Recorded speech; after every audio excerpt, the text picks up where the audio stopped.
सच या झूठ में आज बेहद अहम दावे की पड़ताल। क्या नुसरत जहां की शादी के खिलाफ फतवा जारी कर दिया गया है? आज सच या झूठ में हम इसी बात की पड़ताल करेंगे।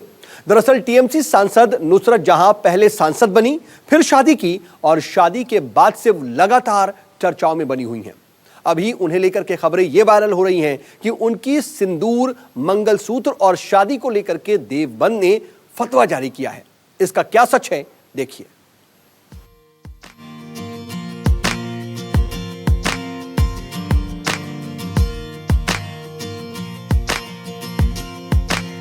अस्सलाम वालेकुम, नमस्कार।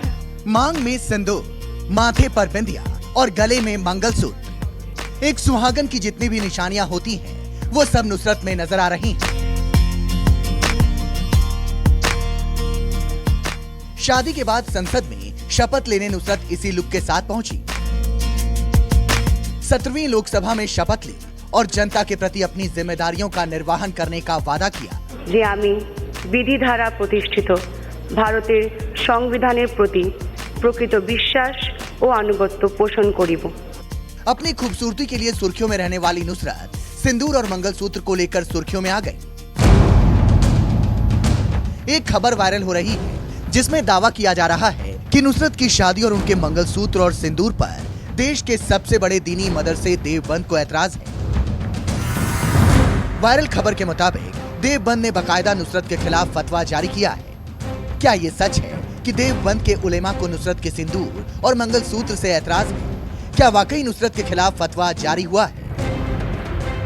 इसकी पड़ताल करेंगे, लेकिन उससे पहले आपको बता दें कि सिनेमा की दुनिया में रहते हुए कुछ दिन पहले ही नुसरत ने सियासत को थामा और सियासत में जैसे ही सफलता मिली, नुसरत जहां ने शादी के 7 फेरे लेकर की वजह से नुसरत संसद के शपथ ग्रहण समारोह में नहीं पहुंच पाई थी। बाद में संसद पहुंच नुसरत ने शपथ लिया।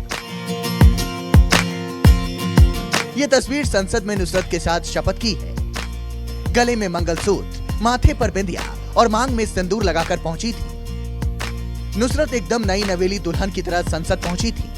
तस्वीरें जब सामने आई तो लोगों ने उन्हें यह कहकर ट्रोल कर दिया था कि वो मुस्लिम लड़की है, ऐसे में उन्होंने सिंदूर क्यों लगाया है। इस पर नुसरत ने जवाब भी दिया था। मैं इस्लाम को मानती हूँ और हमेशा मानूंगी, लेकिन अपने पति के घर के रीति रिवाजों को भी फॉलो करूंगी। जाहिर है ये नुसरत का अधिकार है कि वो जैसी जिंदगी चाहे जिए, जिस धर्म को चाहे माने, किसी को उनकी जिंदगी में दखल देने का अधिकार हासिल नहीं है। फिर नुसरत के खिलाफ देवबंद के फतवे में सच्चाई क्या है, आपको बताएंगे, लेकिन उससे पहले आइए समझाते हैं कि फतवा होता क्या है, कौन जारी कर सकता है, किसी के खिलाफ कैसे जारी होता है, फतवा का नियम कानून क्या है। आए दिन सुनते हैं कि फला मौलवी ने, फला मदरसे ने फला के खिलाफ फतवा जारी कर दिया, जिसके बाद बेवजह विवाद हो जाता है। आपको समझाते हैं फतवा की पूरी डायरी। आसान शब्दों में कहा जाए तो इस्लाम से जुड़े किसी मुद्दे पर कुरान और हदीस की रोशनी में जो हुक्म जारी किया जाए वो फतवा कहलाता है। पैगंबर मोहम्मद ने इस्लाम के हिसाब से जिस तरह से अपना जीवन व्यतीत किया, उसकी जो प्रमाणिक मिसालें हैं उन्हें हदीस कहते हैं। यहाँ ये बात भी साफ कर देनी जरूरी है कि फतवा हर मौलवी या इमाम जारी नहीं कर सकता है। फतवा कोई मुफ्ती ही जारी कर सकता है। मुफ्ती यानी शरिया कानून, कुरान और हदीस का गहन अध्ययन करने वाला। हिंदुस्तान में फतवा जारी करना बेईमानी होता है, क्योंकि इसे लागू कराने के लिए इस्लामिक व्यवस्था नहीं होती है। ज्यादा से ज्यादा किसी मुद्दे पर किसी मुफ्ती की राय ली जा सकती है। ज्यादातर देखा गया है कि इस तरह की अफवाह हिंदू मुस्लिम के बीच तनाव को बढ़ाने या मुसलमानों को बदनाम करने की साजिश के तौर पर किया जाता है।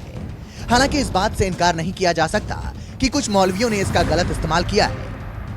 जैसे एक मामले में बलात्कार हुई, एक महिला को आदेश जारी कर ससुर से ही शादी करवा दी गई थी। और आपको बता दें कि फतवा क्योरी पर होती है, यानी अगर समाज में कोई ऐसा धार्मिक मामला आ जाए जिसका संबंध सीधे कुरान हदीस से ना मिलता हो, उस मसले से जुड़े लोग मुफ्ती के पास जाकर उसके हल पर राय ले सकते हैं। नुसरत के मामले की पड़ताल करते हुए हम देवबंद पहुंचे और जानने की कोशिश की कि क्या देवबंद ने नुसरत के खिलाफ फतवा जारी किया है। तो सुनिए क्या पता चला। जहाँ जो बंगाल से अभी जो लोकसभा सांसद बनी है, उनके बारे में मालूम हुआ मीडिया के माध्यम से कि वो लोकसभा पहुंची हैं, तो उसमें उन्होंने सिंदूर भी लगाया हुआ था और मंगलसूत्र भी उनके गले में था। तो तहकीकात से मालूम हुआ कि उन्होंने जैन धर्म के अंदर शादी की है। ये जो एक्टर होते हैं, मैं ये समझता हूँ कि दीन और धर्म इनके नज़दीक कोई हैसियत नहीं रखता, जो उनको अच्छा लगता है वो करते हैं।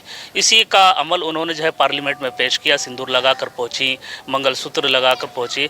तो इस पर तो तबसरा करना ही बेकार है कि उनकी अपनी ज़िंदगी में उनके हम कोई दखलंदाजी नहीं कर सकते। यानी देश के सबसे बड़े मदरसे ने नुसरत के खिलाफ कोई फतवा जारी ही नहीं किया। बावजूद इसके बीजेपी की विवादित नेता साध्वी प्राची तृणमूल कांग्रेस सांसद नुसरत के समर्थन और फतवे के खिलाफ सामने आ गए। साध्वी प्राची ने टीएमसी सांसद नुसरत जहां के मंगलसूत्र पहनने पर मुस्लिम फतवे पर जोरदार तंज कस दिया। मैंने बताया ना, ये कट पीस है हिंदुस्तान के अंदर कुछ पैदाइशी, और इनको केवल और केवल सुर्खियों में बने रहने के लिए इस तरह की ये बात करते हैं। रही बात मेहंदी लगाई, सिंदूर लगाया नुसरत जहां ने, अरे मौलवियों, तुम हिंदुस्तान की लाखों बच्चियों को लव जिहाद में फंसा करके उनको बुर्का पहनाते हो, क्या ये जायज है? और फतवे जारी करने की हिम्मत है तो हलाला हो रहा है ना, ये भी महिलाओं के साथ दुष्कर्म होता है। इस पर जरा मौलवी बोले, अपनी जबान खोले। जिस खबर का सिर पैर नहीं है उस पर साध्वी ने हिंदू मुस्लिम का एंगल देने की कोशिश की। इसलिए ऐसी खबरों से आप खबरदार रहें जो समाज को बांटने के लिए फैलाई जाती है। सच या झूठ की पड़ताल में यह खबर झूठी है कि नुसरत के खिलाफ देवबंद से फतवा जारी किया गया। फतवे की खबर झूठी है। Bureau report, news 24।